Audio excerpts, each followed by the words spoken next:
Sa viral video na ito, nakatikim ng sermon mula sa opisyal ng Pasig River Rehabilitation Commission ang lalaking naaktuhang nagtatapon umano ng basura sa Estero de Magdalena sa Maynila.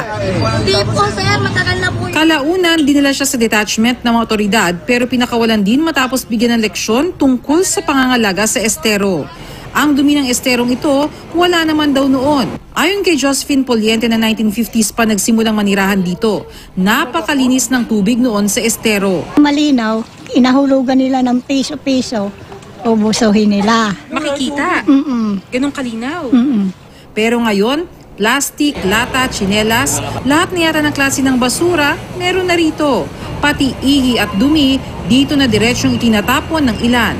Sabi ng opisyal ng Barangay 259, sa kanilang lugar na iipon ng basura ng 11 pang barangay. Makikita nyo po yung aming mga residente, kabataan, kababaihan, pati kahit yung mga senior citizen, nagbobolontaryo na maglinis dito po sa estero. Ayon sa DENR, kung solid waste ang pag-uusapan, ang Estero de Magdalena na ang pinakamarumi sa Metro Manila.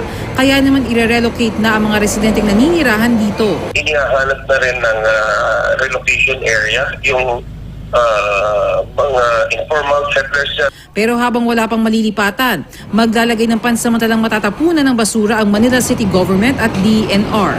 Wala na pong pasensyahan. Kumbaga, i-implement po talaga yung batas na makukulong sila or mapapatawan sila ng mabigat na parusa. Bernadette Reyes, Nakatutok, 24 Oras.